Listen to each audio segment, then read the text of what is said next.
భారతదేశ చరిత్రలో చెప్పుకోదగ్గ అతి వైరల్ న్యూస్‌గా చెప్పుకోవచ్చు. మావోయిస్టు నక్సలైట్స్ ఎవరైతే ఉన్నారో వాళ్ళు లొంగిపోవడానికి సిద్ధమైనట్టు తెలుస్తుంది. యెస్, ఈరోజు సీఎం రేవంత్ రెడ్డి గారి సమక్షంలో హైదరాబాద్‌లో 124 మంది లొంగిపోవడం జరిగింది. వాళ్ళు జనవరి మంత్ నుంచే వాళ్ళు చెప్తున్నారు.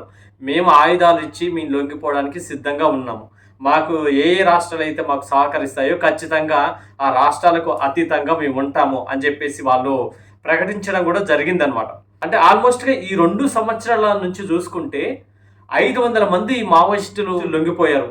ఆల్మోస్ట్‌గా పెద్ద పెద్ద కీలక నేతలు కూడా లొంగిపోవడం జరిగింది. ఎందుకు ఏంటంటే ఇక ఓవరాల్‌గా మనం తెలంగాణలో చూసుకుంటే గనక సీఎం రేవంత్ రెడ్డి గారు పోలీస్ భద్రతా బలగాలు అంటే ఆ కూంబింగ్ నిర్వహించడం కానీ, లేదంటే ఆ నక్సలైట్స్‌ని ఎదుర్కొనే విధంగా బలమైనటువంటి సైన్యాన్ని డిపార్ట్‌మెంట్‌ని దించి ఒక ఎట్లంటే ఒక ఊచకోతలాగా ప్రతి క్షణం కూడా ప్రతి అడుగులు కూడా గమనిస్తూ వాళ్ళని పట్టుకొని వెంటాడి వాళ్ళని బంధించేటువంటి ఒక కార్యక్రమం షురూ చేసినట్టుగా తెలుస్తుందనమాట.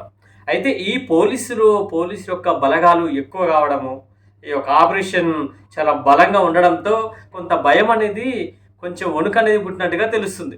అంటే వాళ్ళు కూడా ఏంటంటే ఇక మా వల్ల కాదు, ఇక మేము కూడా జనస్రవంతిలోకి వస్తాము, జనజీవితం గడుపుతాము అని చెప్పేసి చాలా రోజుల నుంచి లేఖలో పేర్కొన్నట్టుగా తెలుస్తుందనమాట. అయితే ఇంకా ప్రభుత్వం కూడా వాళ్ళకు ఏం సహకరిస్తుందంటే ఒకవేళ వాళ్ళ ఆయుధాలను ఆ ప్రభుత్వానికి అప్పజెప్పి నిజాయితీగా లొంగిపోవడానికి ఎవరైతే వస్తారో ఖచ్చితంగా వాళ్ళందరికీ కూడా కొంత ఆర్థిక సహాయం చేయడము, అదేవిధంగా ఏదన్నా గవర్నమెంట్ జాబ్స్ ఇవ్వడము, గవర్నమెంట్ పథకాలు ఇవ్వడము, ఉద్యోగాలు ఇవ్వడము, ఇలా చాలా విధాలుగా ఆదుకుంటామని చెప్పేసి భరోసా ఇచ్చినట్టుగా తెలుస్తుంది.